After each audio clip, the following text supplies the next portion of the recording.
There's a comment from one of our members. I think that it was on one of the videos earlier last week when Rover arrived. Okay.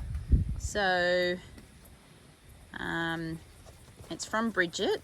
Does the overall positive tenor of the house pack have an impact in Rover's response while at the farm versus his conflicts with the dogs at the shelter?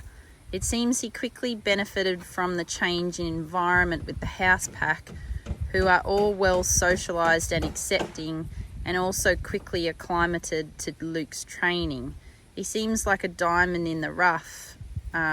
Just curious how much of an impact the house pack has on the behaviours of the shelter visitors, letting them let their guard down quicker and begin to blend more easily.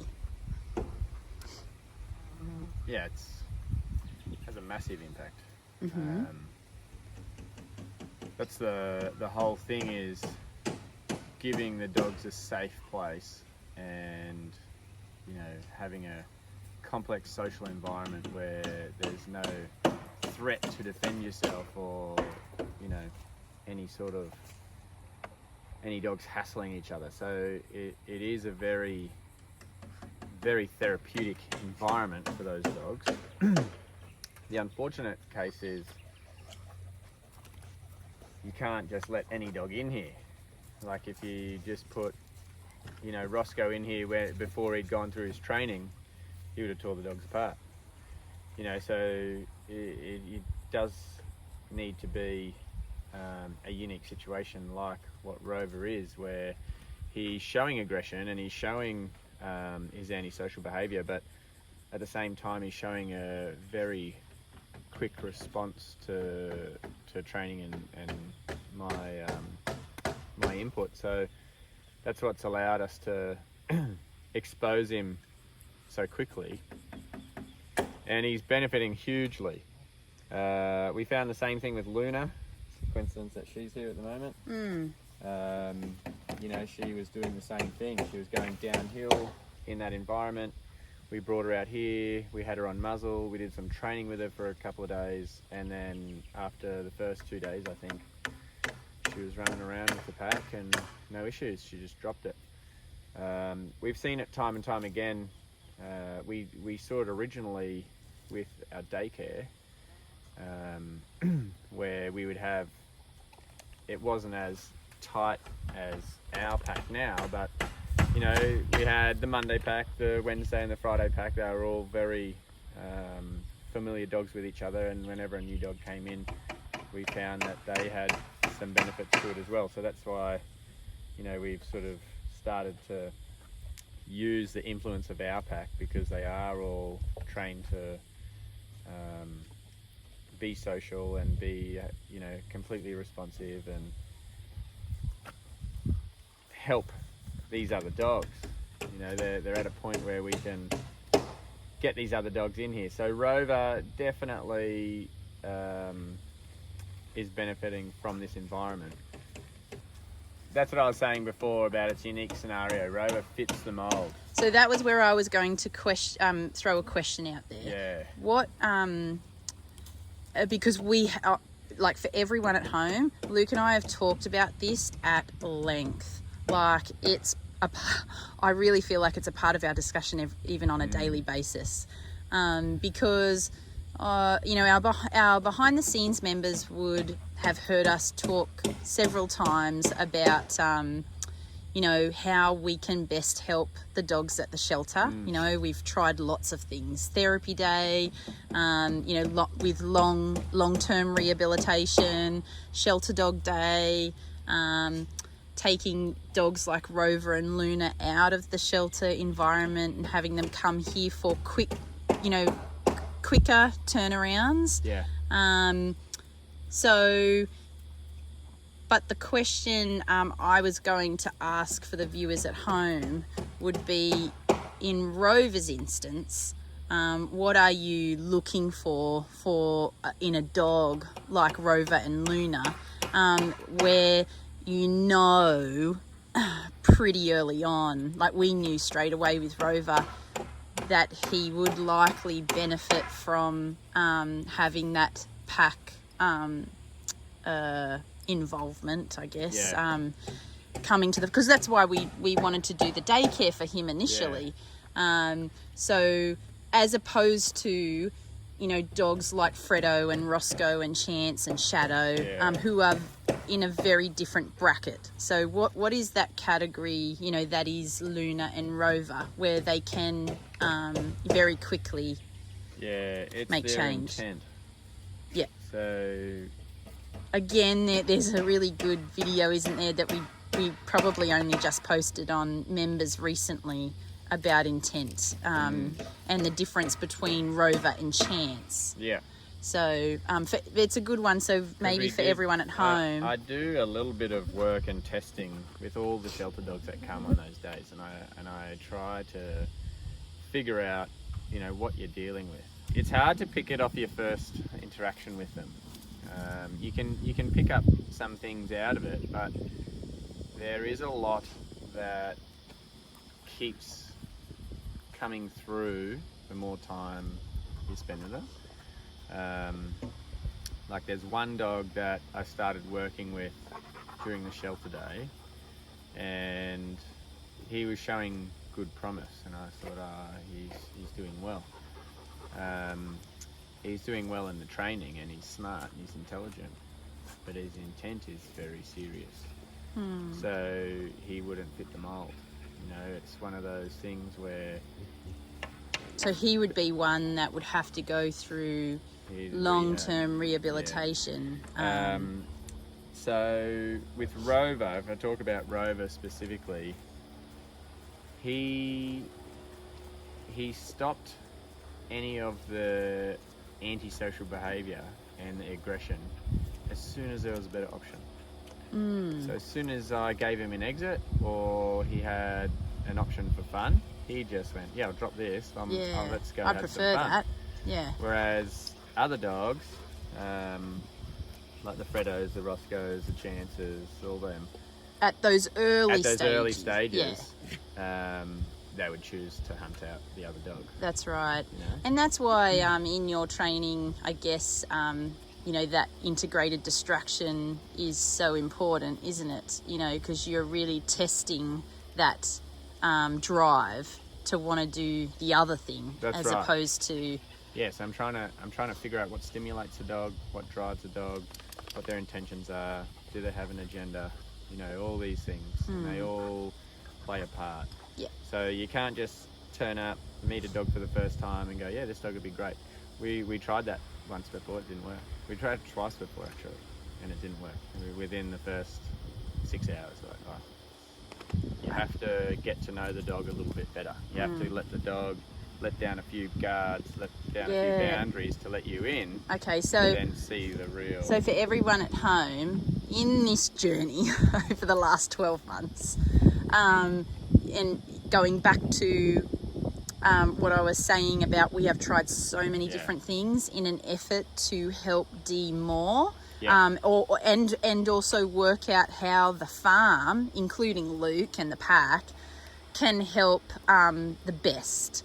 It's not about helping the most dogs, it's about helping in the best way that we can, like we are just one person really, one trainer, and we're just one home, so we can't get through hundreds or whatever, but so on that note, in terms of those that we did trial a couple of dogs that we met at the shelter to see if they would be suitable for like the Rover and Luna, because we had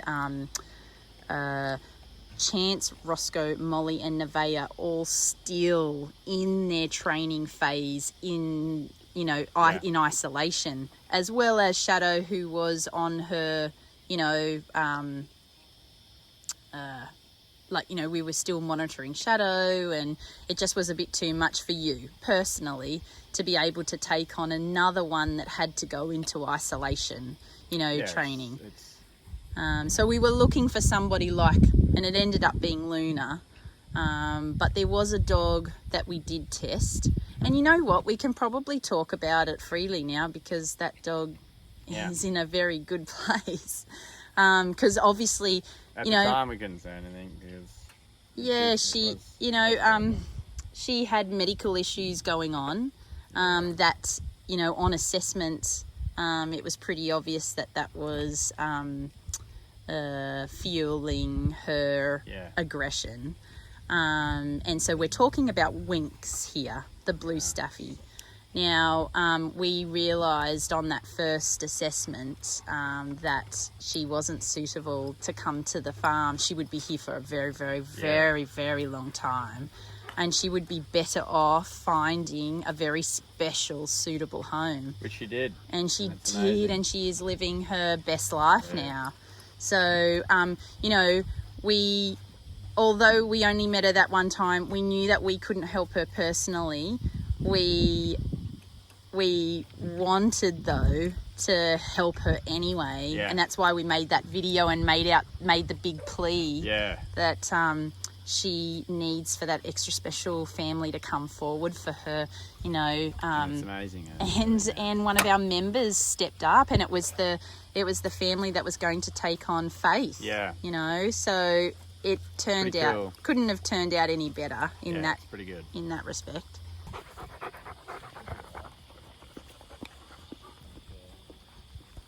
Yeah, that should be fine.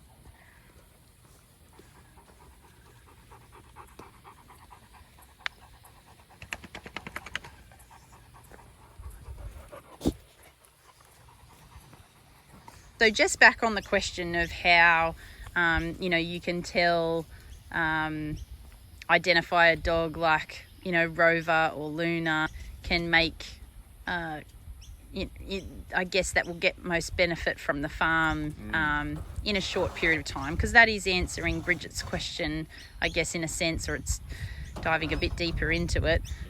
So you've talked about intent, you know, and obviously people might think, well, what does that look like, you know, or how do you assess this is one that's intent? This is one that's pretty hard because there's no hard and fast rule. There's no, you know, if they do this, it means this. Like So is it that you just get a feeling? It's a combination of all the behaviours that I notice all mixed into mean one thing, you know. And if you miss or misinterpret one or two of the maybe 15 things that you see, it changes the outcome, you know. And that's where it's very difficult. I don't want to say that this plus this plus this equals this, because it's not right advice. It is, you know, my interpretation of their behaviour combined with, you know, 15 other behaviours that I'm observing from them to then get a feeling for it. Because you can have a dog that may be similar in 5 or 6 behaviours, but then dissimilar in the next 5 or 6, and then that is a totally different outcome for, you know, the assessment of that dog. Because it's a tough one. I know that we've had lots of discussions about Rover before he came to the farm. You know, for everyone at home, I know that there were a lot of comments, you know, about can't you just take on Rover, and believe us, we were talking about it, you know, since we first met Rover, you know, and we just didn't have that place for that long rehab kind of training. You know, which very early on, given his rap sheet, it sounded as if that was what he needed. But how long into meeting him do you think that you realised, no, that's not this dog?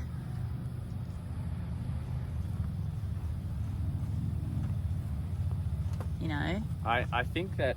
Because we've met him a few times now. Yeah, I think that it was the very first time I met him, I was confused. Because you did that boot camp session with him. I did the training with him and I was confused with him, thinking...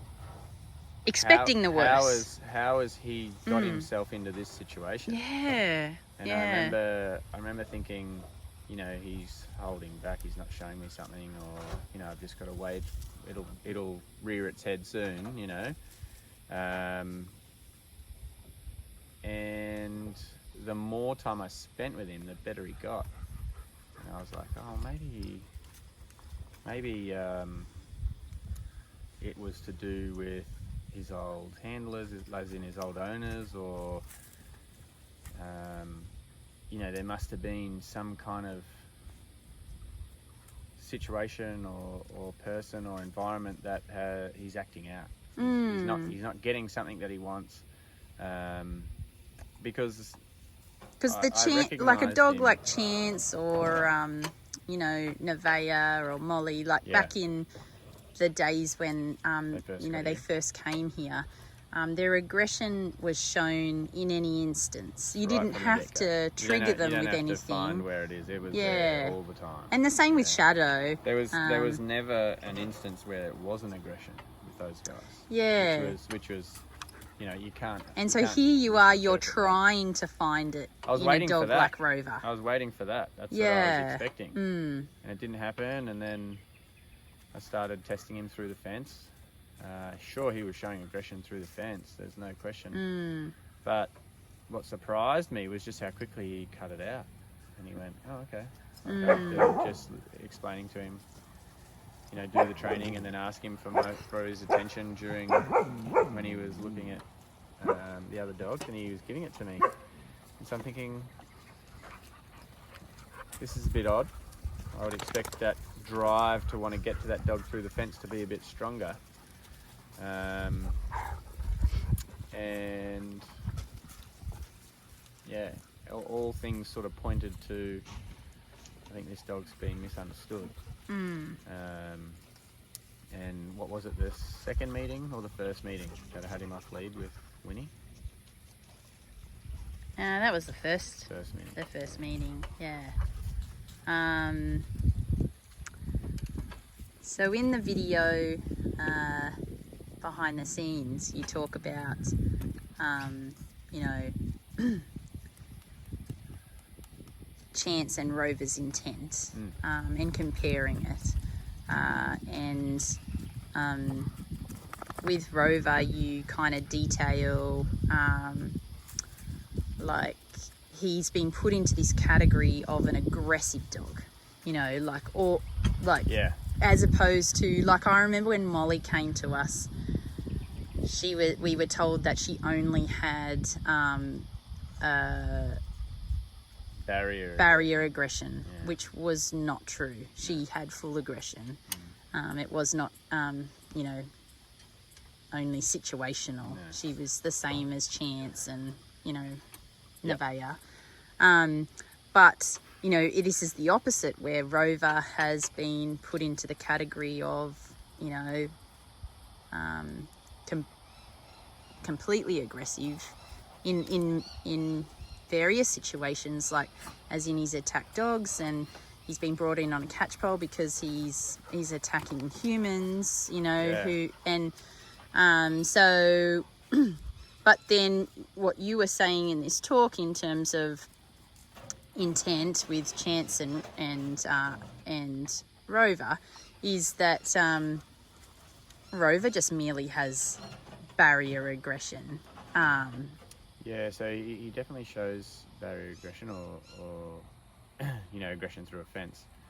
But where Rover was misunderstood was where that aggression's coming from. He's obviously had exposure to an aggressive dog somewhere, and he's been attacked or he's been picked on, or you know, that kind of thing, because he had no social skills. He didn't he couldn't read the other dogs. He just was blanket going into defense mode. And so as soon as you took the need to defend out of it, he just cut it away. So he wasn't trying to actively hunt out the dogs. He is just pretty much putting up a strong front to defend himself. Oh, new dog, don't know their intention, I'll be aggressive and maybe they'll leave me alone. Yeah, I can't understand their intention. I can't read them. I don't have those skills. Or the limited exposure he's got to other dogs negative. It's just been all negative. Yep, so he's calculated, I just have to be like this to survive. Yeah. And so then obviously part of the solution is to take that need to defend away from him. So you're telling him that I've got this. Yeah. You don't need Stand to. Down. Yeah. You know, put your guns away. I've got it covered. Yep. And he goes, okay, cool. Happy Yeah. with this. Very happy with that. Thank you. So he's a. And then to follow that up with showing him only positive interactions. Yeah. So then he just went, this is my jam. Yeah. This is what I like. I like everyone to be friendly and happy. And yeah, it's all I've ever wanted. Yeah. He's like, I didn't know this existed. Yeah. So like I feel like when you spell it out like that, it makes a lot of sense, and it's very understandable then to understand Rover. Yeah. But what I was hesitant in doing was giving out advice on how to determine that. Because if you misinterpret that and you put him in and go, oh yeah, no, it's just defending himself, and then... Well, for example, I remember that first time that you introduced Rover to the pack and we were right at the gate and we hadn't even walked through the gate, and you just instantly called, oh, he's just bluffing. And I was like, oh, I missed it. I hope it's on the video. I'll have to replay it, because it was just a second of, you know, whatever he did, which maybe you can explain what happened, because in that instance, that obviously was one of these moments that you're talking about as to where you assessed his intent, but you straight away just said, oh, he's just bluffing. Yeah. So what happened? So I know the scenario that you're talking about now. And that's when, you know, you take the barrier away from them. And so then you're face to face with the other dog, but without having aggression come back at you. So that's when I had him in the driveway, the bottom part, and all our dogs are in the house yard, but they're all at the gate. And then I opened the gate, and so my dogs all did a boundary at the door, and Rover was like, oh, who are these dogs? Let me at them. Door opens, he's nose to nose to the dogs, and then he just went, oop, don't want to go in there. You know, all the dogs shoulder to shoulder right at the gate waiting to come through. So they're standing there wanting to meet him, who's this dog, and he's you know, lost all his confidence and you know, dropped the act. So that's when I was like, okay, cool. I know what's going on here. And that's when I had already done a couple of sessions with him, so I already had a bit of a relationship with him. So taking a step back, like that retreat. Yeah, he retreated back, but his body language and demeanour completely changed. He softened and, you know, was looking to avoid. So another dog, you know, like Roscoe, say for instance, they wouldn't take the step back. No way. And opening that gate would have them take a step forward and lunge. So, like, it probably sounds really obvious when you point it out now. But just it happens so quickly. You know, and it can be overlooked, that one little step back. Obviously I missed it. you know, I'm just, well, I'm... Yeah, but it wasn't just a step back. This is what I'm trying to say. It's not Okay. just he stepping back. It's his whole demeanour. His ears dropped. He looked away. He looked down. He, you know, made himself look smaller. You know, he didn't just take a step back and still stood there strong, staring at the dogs. Yeah. So you've got to read everything.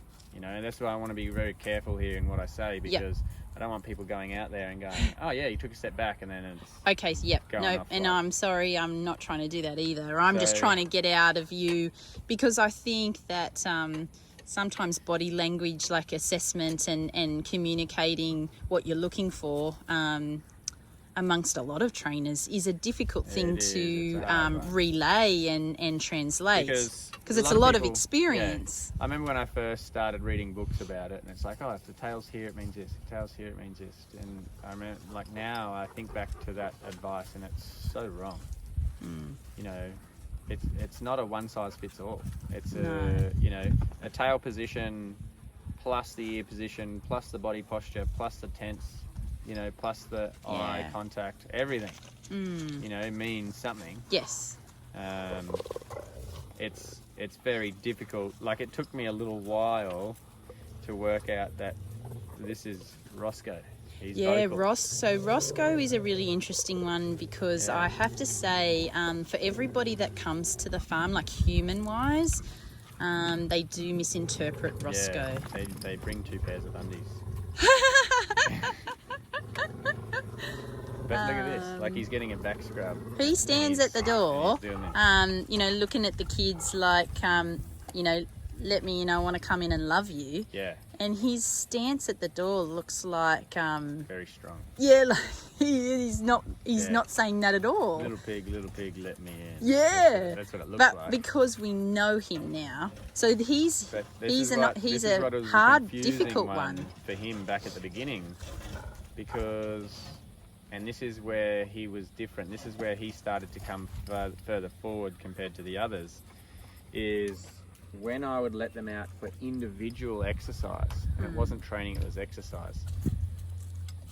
Roscoe, Hope, oh, it's already gone. She just emptied 1,000 nails onto the floor. This is one of those Behaviours I that mean, we get in. don't care. We really don't do a big this big thing one's- about it. This one's a good one. This one's harmless. Like, Yeah, all no. she's doing is being inquisitive, like, oh, this is chewable. She loves Totally. loves to chew things. She's a little bit destructive, isn't Yeah. she, now Oh, that yeah. she's relaxed? She destroys some things. She's Yeah. going through her puppy phase, which she probably never got to go through. Yeah. Anyway, so I what digress. were we saying? Roscoe. Roscoe. Exercise time. Exercise. So when it was exercise time, he would just be, you know, really happy that, oh, it's exercise time. He'd be super stoked that he's coming out, and he'd bounce around and do the growl, and it would sound like a lion is stalking you. But his whole body language said a totally different message. And so Yeah. that's why I was like, oh, you might just be real vocal here. I'm laughing behind the camera because I remember Jason Oh, yeah. with Roscoe. He was hilarious. He was like I mean, Jason has lots of real funny quirks that make him, you know, There he is. the person that we love. But he often was like, I don't trust that Roscoe. Yeah. You know, It was very hard to read, that's why. He was very hard to read. He didn't give much that's away. right. And that's what Jason said. He said, I just can't pick him. Like, Yeah. he was a difficult one. Yeah, and I remember because I was up the back by myself, exercising one at a time, and I let him out off lead, and he just ran at me going, "Rawr." And I was like, oh, okay, what are we doing here? And then, like, as he got to within a couple of meters, his whole body like twisted around, and he's like, yeah, let's go for a run. I was like, okay, that went better than I thought it would. So But was the point that that I want to say yeah. is he started to ignore all the other dogs that were secured before the rest of them did. So when he got out, he went, oh, okay, it's playtime, let's have fun. He only showed the aggression once the dog was involved, the other dogs were involved. Whereas every one of the other dogs showed aggression, whether they were out and the other dog was in, or they were all out, the aggression was constant. Does that make sense? So Nevaeh, for example, could not physically walk anywhere near Molly's cage without losing her mind going bananas at the cage with Molly inside it. Whether Molly was outside or whether Molly was inside, that was Nevaeh. With Roscoe, he was the only one, or the first one, to stop all that. You know what I mean? Yeah. So that's where he was a bit different. That's where that intent that I'm talking about started to become a bit clearer. You know, and he's just the reason why he got himself in trouble is he does not back down. He is a strong dog. He will never take the submissive option. If there's a threat there, he'll stand up to it all day long. But he's very vocal. So you know, growling. Most people think growling. Well, I guess maybe if you were to say, well, the growl that Roscoe does, if another dog was to do that, it would mean something else. I don't want to say these things. This is too hard to decode. Like I don't want to give out this advice and people go out and go, oh yeah, this is what you do. Like he's growling, whether you like it or not. That's what that noise describes. That's the word for that noise. He's growling.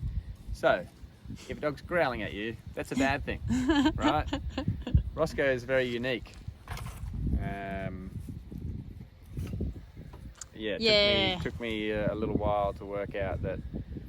I mean, I'm trying to. I know you're trying to pull out these little golden nuggets, but I'm very hesitant to do it. And for everyone at home, we've always been really hestant about giving information out like this. When it comes to aggression and more serious dogs. Yeah. The reason why it's so dangerous is because even when I was training one-on-one with people with their aggressive dog, they would very often misinterpret or misread the body language. And so that's why even with me there saying this is what's going on, you know, I have to guide it very strongly. So just going in there with a pocket full of this means this means this, you're going to get yourself in trouble. You know, and I think that's why originally when we were doing the course, we just said, this isn't enough. If you've got a really aggressive dog, you need to get a professional to help you. Absolutely. We still stand by that, you know. When you have a serious dog or serious problems, you need the help of an experienced professional. Someone who has experience with aggressive That's dogs. Right, not just any trainer. Most trainers don't deal with it because it is a very unique scenario. Those dogs were already here, Rover. Hello, darling. But I do feel like even just talking about it, that sometimes somebody might get something from it and it helps them with their less serious dog. Do you know what I'm trying to say? Yeah. So that's why I feel like... but I know... Let's talk about it. I know we've spoken about this off camera and I know I've said a few things and you're like, oh, this is like trying to get me to do it now. But I don't want to do it so that as if it's an instructional video. Like I don't want it to be that. The hard part about it is it's not a one size fits all. And even like the biggest thing as well that I find and you can make mistakes and it can be very serious. Or you can have I know that I had my opinion on who the dogs were. I had that opinion change 4 or 5 times through the course of, you know, what's going on. But the other big thing is, you know, with your assessments of the dogs, yes, let someone tell you what they've assessed, but don't make your own assessments and don't always take that as, oh, this is a true. Even if they're regurgitating it from a textbook. It really is a case of you've got to do your own assessment and judgment and interpretation of the body language and the behaviour. And just watch dogs, you know, like that's, you know, you've been watching like daycare, like how many dogs a day for however long, and because they're all such different dogs, very different, you know, like different breeds and different home environments, you know, some of them are rescues, some of them have, but you've also got like I suppose the one big one that's sort of relevant to this conversation is the fact that certain breeds have resting neutral demeanors in a posture that is very dominant or very, you know, so just going off a one size fits all will get you into trouble. You know, you have to work out what is this dog's neutral demeanor and behavior and posture look like, and then okay, well, what's next? Yeah, there's so many that can change. That's why the tail thing was just so. Oh, I just remembered actually another question that somebody asked that I said that we would talk about. Yeah, what is that? Completely off topic. So the other question that I said that I'd ask you about, it's probably going to go off on a different tangent.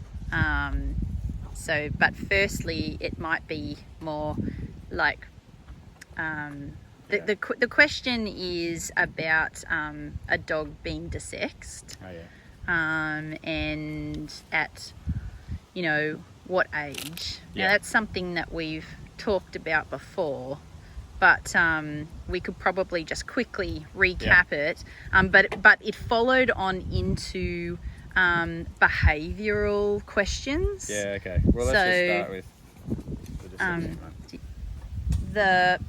I'll just go through the commentary, and then you'll have a bit of. Well, the first question was about desexing. What is your stance on desexing dogs beside the obvious of the reproduction? Obvious? So, you know, behaviour-wise.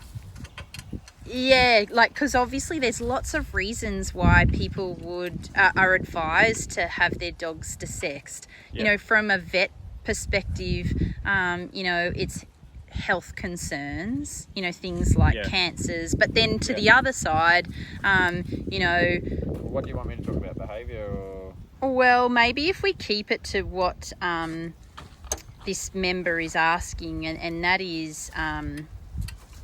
why, besides the obvious reasons, I think that it is more about behavioural, because this member then down in the conversation thread, because a few people get on and talk about their own experiences, a male dog that's in her family, a family member's male dog, that's very close to her, and he has fear aggression. He's 12 months old and he's intact. And she was asking, you know, about, you know, if he were to desex, would it calm the dog down? So I've answered, you know, what we would usually say, like in the daycare setting. Let me just answer the question. Yeah? Yeah, and then I'll throw the other questions to you. Because this is a much debated topic, and so you're simply asking, I guess, for our opinion, and this is from a trainer's perspective, just so that everyone at home understands. Everybody has their own views. A rescue has their own personal opinion and perspective. A vet will have another perspective. A behaviourist will have another perspective. One type of trainer will have a different perspective to another type of trainer, and it does depend on... This is just my opinion. Yes. That's what you're trying to say. Yeah. This isn't anything. I'm just setting the tone, because whenever it's an opinion, everyone, you know... A debated topic. Yeah, and so someone's just asking what Luke's, you know, from experience, what's his opinion? Yeah. Look at the horse over there in the den. Oh, yeah. Flashing around. So my opinion is that from the age of 6 months to 12 months, you have to watch out for all the social interactions that your dog is having. Dogs that are, let's say the textbook rule or the general rule is that intact males become aggressive. Not always the case, definitely not. Yep, definitely not. But I believe that to prevent your dog from becoming aggressive... Luna just jumped the pool fence for a swim. She is so funny. Look at her. She's like... She's like, well, I feel like a swim. Yeah, so I'm just going to go in and she literally just leapt over that pool fence. Ah, yeah, that's nothing for her. I will go and open the gate for them, but yeah. we'll just quickly finish this. I believe that the reason the adult males become aggressive is because of a very small window between around anywhere from, might start at 8 months, might start at 10 months, whatever it is. Anywhere around there, as they're becoming an adult, they start to smell like an adult male, and other adult males or other dogs that have been either had an interaction with an adult male, or it might be another male that's territorial, they start picking on them. And so for your own dog's, peace of mind, and for your own dog's future demeanor, you have to be very careful and protect them from that. Eventually, they become a fully mature adult male and go, I'm sick of all these dogs picking on me, I'm going to fight back. And then they realise, oh, that was easier than getting picked on, I'll just pick on them. And then that's how it all starts. So, yes, okay, so I think that you kind of answered where I was going to get you to talk about anyway. I've always given the advice of... So we're not talking about that the hormones are equaling aggression. No. We're talking about these unique scenarios where, because they are intact, they're being treated differently. Young age because of the way they smell. And so, so their interactions are what are causing the...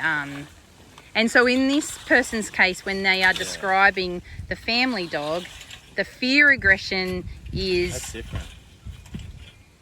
Yeah, fear aggression. I need to ask a few more questions about what does she mean by fear aggression. But it can also mean that they have had negative experiences because they're intact. Well, what are they fearful of? Yeah.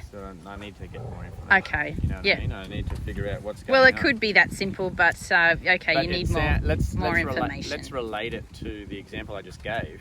That's exactly how it starts. That's right. Well, that's what I had said, because that is the textbook example. This poor dog hates going to the park because it gets picked on all the time. Yeah. It's fearful. But eventually that dog will become fully coordinated, fully strong, and just go, stuff this. I've had enough of this. Yeah. I've reached my tether. I'm going to fight back. And what I always used to say to my clients is that you don't want your dog to discover its teeth. And so everyone's like, what are you talking about? As soon as your dog fights back that first time and realizes, oh, gee, these teeth are a powerful tool, I'm going to use these more often. It's very hard to get them to forget about that weapon they've got in their mouth. So, up until that moment, everything is very innocent. It's all play, it's all, happy, and it's only that one moment where they get serious and they might win the fight, or the other dog backs off, and then they sit there and process and go, what was this? I didn't know I had that in me. That's the moment you don't want them to discover. My phone is not... Sorry, everyone. My phone's just playing up. Yeah. Okay, so that's my take on desexing. You don't want to desex the dog for any other reason behaviourally other than to keep your dog innocent. And you can do that through training, through avoiding the negative interactions, through all sorts of things. I've had dogs go all the way through to never be desexed and never experience that antisocial negativity. because they're aware of it. They know that no dog's going to give that dog a fair chance. They're always going to be defensive, and you manage that, or you train them, or you know, all the rest of it. But generally, the easiest thing to do is the moment you start to see other dogs picking on your dog, that's the time you think about getting desexed. So we're not saying that hormones equals aggression at all. But there are some people out there that think that like they say the term, they're very much of the opinion that desexing your dog will fix their aggression. No, see, that's the other thing. That's why I'm saying you need to, the very first moment you see that other dogs aren't giving your dog a fair shot anymore, they're starting to pick on your dog, that's the time to get them desexed, to prevent them discovering their teeth. Because once they discover their teeth, it's very hard to get them to forget. And if they've already developed aggression over the last couple of months through those interactions, and then you get them desexed, that won't fix it. That's going into, you know, whole heap of training and the rest of it. So it's a preventative measure. It's not a solution or a fix, getting them desexed. You're preventing that experience.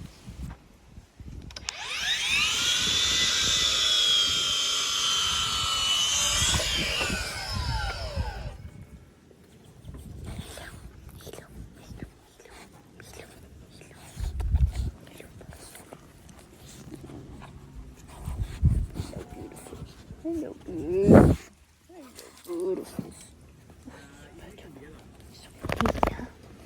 Hello, beautiful Bonnie. Hello, beautiful, beautiful hole.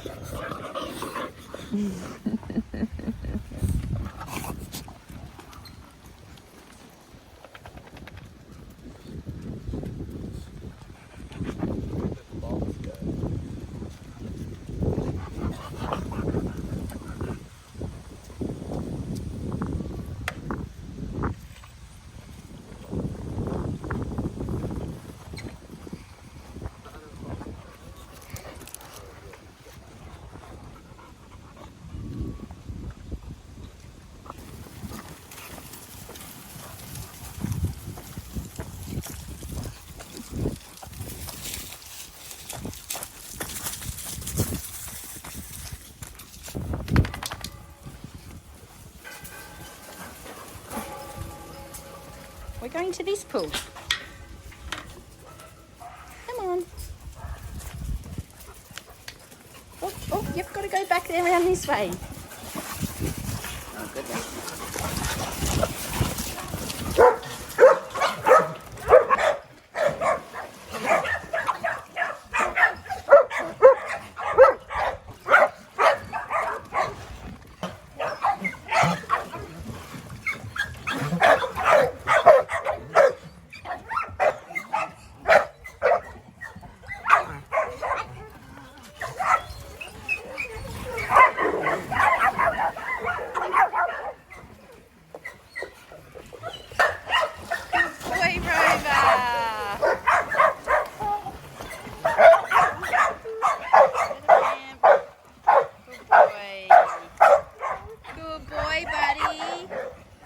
Good boy, Rover. Well done.